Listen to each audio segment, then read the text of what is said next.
शिलियांग जीशाओ से कहता है कि तुम मुझसे हर चीज में आगे हो, पर खाने के मामले में तुम मुझे नहीं हरा सकते। जीशाओ कहता है कि तुमने तो ठीक कहा, तुम तो बिल्कुल भुक्खड़ों की तरह खाते हो। आगे टीचर सभी को बता रहे थे कि अब मैं टीचर नहीं रहा, मेरा प्रमोशन हो गया है, अब से मैं इस स्कूल का डीन हूँ। और डीन बनते ही ये टीचर तो स्कूल के रूल्स में थोड़े चेंजेस कर देते हैं। वो स्पोर्ट्स स्टूडेंट को कहते हैं कि वो लोग फ्री पीरियड में ट्रेनिंग नहीं बल्कि स्टडी करेंगे। ये सुनकर स्पोर्ट में जितने भी स्टूडेंट थे उनका चेहरा उतर जाता है। अगले सीन में यानहाई सभी से कह रहा था कि डीन ने ये गलत फैसला लिया है। अगर हम लोग फ्री पीरियड में भी स्टडी करने लगे तो फिर हमारी ट्रेनिंग का क्या होगा। वो पीए टीचर से कहता है कि आप जरा डीन को मनाइए ताकि वो अपना रूल चेंज कर दे। ये सुनकर वो कहते हैं कि मिस कू जो कहेगी मैं वही करूँगा। मिस कू कहती है कि क्यों ना हम स्टूडेंट रीयूनियन और स्पोर्ट डिपार्टमेंट को मर्ज कर दे, क्योंकि एक ग्रुप स्टडी करने में अच्छा है तो दूसरा स्पोर्ट में, अगर वो दोनों साथ में आए तो ये तो बहुत ही ज्यादा अच्छा हो जाएगा। दोनों ही ग्रुप के स्टूडेंट एक दूसरे की स्किल को एक्सचेंज करके खुद को इम्प्रूव कर पाएंगे। जुआ ने इस बात से अग्री थी। वो कुछ बोलने चाहती कि वहाँ पर सिचुआन आ जाती है। वैसे सिचुआन जब भी आती है तो ऐसा ही लगता है कि ये लड़की जरूर कुछ बड़ा करने वाली है। वो जुआन से कहती है कि तुम जब भी मुंह खोलती हो तो ऐसा क्यों लगता है कि पाद मारती हो। जुआन उसे कहती है कि तुम थोड़ा अपने शब्दों को संभाल कर इस्तेमाल करो। तो वो कहती है कि मुझे पता है कि मैं क्या कह रही हूँ। वैसे मिस को ने जो आइडिया दिया है वो बहुत ही ज्यादा अच्छा है, पर जरा सोचो कि ये लोग स्पोर्ट में बहुत ही ज्यादा अच्छे हैं, पढ़ाई में बिल्कुल ठेंगा। अगर ये लोग थोड़ा बहुत पढ़ भी लेंगे फिर भी इनका कुछ नहीं होने वाला। वैसे सिचुआन ने तो इनकी मदद करने के लिए ही ये सब कुछ बोला था, पर यानहाई को आ जाता है गुस्सा। वो सोचता है कि ये लड़की उसे डफर समझ रही है, इसलिए वो कहता है कि मैं तो स्टूडेंट रीयूनियन वालों के पास जा रहा हूँ, क्योंकि मैंने सुना है कि वहाँ पर बहुत सारी सुंदर सुंदर लड़कियाँ हैं। दूसरी तरफ जीशाओ स्टूडेंट रीयूनियन वालों के साथ स्टडी कर रहा था। वैसे वो स्टूडेंट रीयूनियन का हेड है। यानसी वहाँ आकर जीशाओ को साइड में आने को कहती है। ये देखकर सारे स्टूडेंट जीशाओ को चिढ़ाने लगते हैं। यानसी जीशाओ से कहती है कि तुम्हारा और मेरा ग्रुप एक दूसरे के साथ मर्ज होने वाला है, तो तुम इसका कुछ करो। जीशाओ कहता है कि मैं इसमें क्या कर सकता हूँ।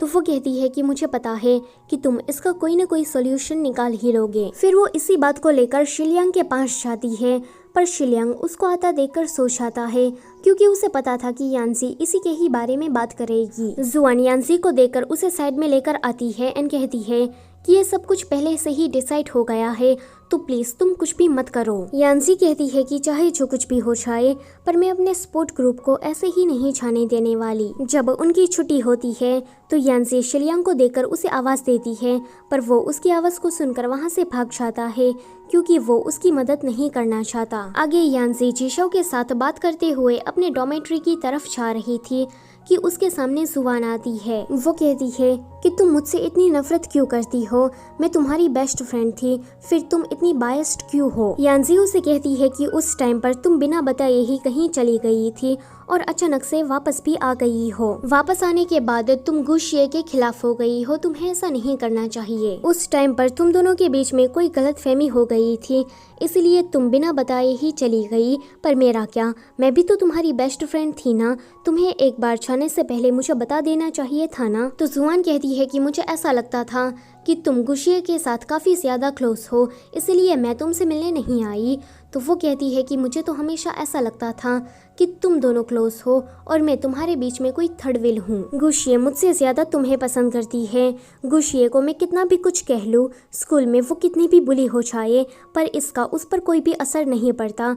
पर जब तुम्हारी बात आती है तो वो एकदम से मायूस हो जाती है। जुआन उसे कहती है कि गुशिये को छोड़ो, क्या हम दोनों फिर से दोस्त बन सकते हैं। यानसी कहती है कि मैं गुशिये को अपना फ्रेंड इसलिए नहीं मानती क्योंकि वो भी मुझे अपना फ्रेंड मानती है, बल्कि इसलिए क्योंकि गुशिये मुझे पसंद है, मुझे उसके साथ रहना है। इतना कहकर वो वहाँ से चली जाती है। उसके जाने के बाद जुआन को किसी का कॉल आता है एंड वो कहती है कि अच्छा तो वो किसी क्रिमिनल की बेटी है। अगले दिन ये सभी लोग डीन के पास शिकायत लेकर चाहते हैं कि आप फ्री पीरियड में हमें ग्राउंड में जाने दें, क्योंकि एक एथलीट के लिए तो ट्रेनिंग ही सब कुछ होता है। डीन कहते हैं कि शिलियांग कहाँ पर है, क्या वो तुम्हारे साथ नहीं आया? वो काफी ज्यादा समझदार है, तुम लोगों की तरह नहीं।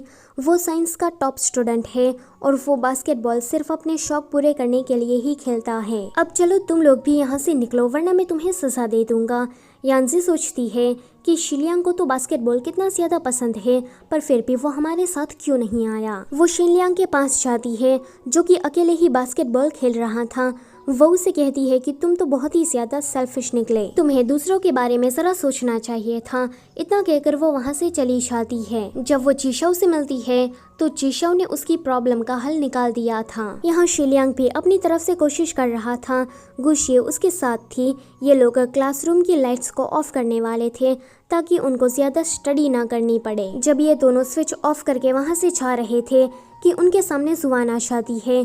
जुआन उन दोनों को इस तरह से देखकर कहती है कि जल्दी से उसका हाथ छोड़ो, क्योंकि तुम जानते नहीं हो कि ये लड़की एक क्रिमिनल की बेटी है, इनके पेरेंट्स क्रिमिनल हैं। ये सुनकर गुशिए को उस पर काफी गुस्सा आता है। वो उसे एक चाटा मार देती है। अगले दिन सभी लोगों को पता लगता है कि जुआन ने गुशिए को चैलेंज किया है, वो उसे मारना चाहती है। ये सुनकर शिलियांग उसे कहता है कि क्या तुम सच में उसे मारना चाहती हो? क्या तुम खुद को इतना स्ट्रॉन्ग समझती हो? तो जुआन उसे कहती है कि कल रात का बदला तो मैं उससे लेकर ही रहूंगी। उस टाइम पर गुशिए ने मुझसे मेरा सब कुछ छीन लिया था, तो मैं गुशिए को अब इतनी आसानी से नहीं जाने देने वाली। ये सुनकर शिलियांग को उसे मारने का मन करता है, पर वो खुद को कंट्रोल कर लेता है। जुआन उसे कहती है कि क्या तुम अब उस गुशिए के लिए मुझ पर हाथ उठाना चाहते हो? लेकिन शिलियांग उसे कुछ नहीं कहता एंड वहाँ से चला जाता है। यहाँ यांजी सभी स्टूडेंट के पास मदद मांग रही थी कि जुआन गुशिए को मारने वाली है, तो आप लोग उसकी मदद करें, पर कोई भी उसकी मदद करने के लिए तैयार नहीं होता। गुशिए उसे कहती है कि यांसी रुक जाओ, इसका कोई फायदा नहीं होने वाला। अगर वो मुझे मारना चाहती है तो ठीक है। जीशाओ गुशिए से कहता है कि तुम्हें अपने पेरेंट्स से एक बार बात करनी चाहिए। ये सुनकर शिलियांग उसे लेकर साइड में चला जाता है, क्योंकि जीशाओ को गुशिए के पेरेंट्स के बारे में कुछ भी पता नहीं है। अगले सीन में ये दोनों अपने डॉर्म की तरफ वापस जा रही थी कि उसके सामने जुआन कुछ गुंडे टाइप की लड़कियों को लेकर आ जाती है। वो लोग गुशिए की तरफ आगे बढ़ रही थी तो गुशिए जल्दी से यांसी को दूर धक्का दे देती है ताकि यांसी को कोई चोट ना लगे। यांसी जल्दी से भागकर स्कूल वापस आती है, जहाँ पर उसे शिलियांग मिलता है। तो वो उसे कहती है कि जुआन कुछ लड़कियों को लेकर आई है और उन लोगों ने गुशिए को पकड़ लिया है। तभी ही वहाँ पर जीशाओ आकर कहता है कि तुम्हें किसने बुली किया? फिर ये दोनों ही साथ में कहते हैं कि तुम यहीं पर ही रुकना, हम लोग गुशिए की मदद करने जा रहे हैं। फिर यांसी अपने डैड को कॉल करके सारी सिचुएशन उसे बता देती है। ये दोनों वहाँ पर पहुँच गए थे। जुआन जैसे ही गुशिए के क्लोज आने लगती है तो ये दोनों उसे रोकते हैं। जुआन अपना दुखड़ा सुना ही रही थी कि वहाँ पर बहुत सारी टैक्सी आ जाती है, जिसे देखकर वो लोग वहाँ से भाग जाती है। उन टैक्सी में से यांसी के डैड एक जबरदस्त एंट्री लेते हैं। वो यांसी और गुशिए दोनों से पूछते हैं कि तुम लोग ठीक हो ना? अगले सीन में ये सभी लोग घर में होते हैं। यांसी के डैड कहते हैं कि वहाँ पर वो दो लड़के भी थे, उन्होंने थोड़ी देर के लिए मामला संभाल कर रखा था। वैसे वो लोग गुशिए को बुली क्यों करना चाहती थी? तो ये सुनकर यांसी कहती है कि वो लोग गुशिए के लिए नहीं बल्कि मेरे लिए आए थे, क्योंकि मैं क्लास की मॉनिटर हूँ ना, तो वो लोग मुझसे चलते हैं। डैड कहते हैं कि मुझे तो लगा था कि गुशिए इतनी ज्यादा ब्यूटीफुल है, इसीलिए वो लोग उसे बुली करना चाहती होगी। ये सुनकर यांसी का तो मुंह ही बन जाता है।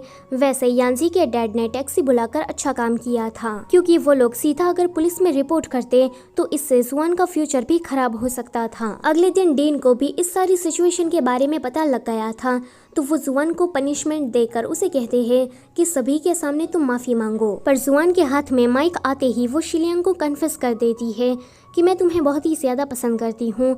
इतना कहकर वो कुछ ऐसा करती है। यानहाई आज फिर से किसी इंटरनेट कैफे में लड़की की आईडी बनाकर गेम खेल रहा था कि तभी ही डीन उसे इस तरह से देख लेते हैं। वो उसे डांट ही रहे थे कि हम दूसरी तरफ देखते हैं कि सिचुआन ये सारी बातें सुन लेती है। यानी कि यानहाई की जो पार्टनर थी वो और कोई नहीं बल्कि सिचुआन थी। सिचुआन कहती है कि मेरा जो पार्टनर था क्या वो यानहाई है? सो गाइस, इसी के साथ ही ये वाला पार्ट होता है यहीं पर ही खत्म। वीडियो अच्छी लगी है तो उसे लाइक करो, अपने फ्रेंड्स के साथ इसे शेयर करो और कमेंट करके ज़रूर बताना कि आपको ये स्टोरी कैसी लग रही है। Thank you for watching.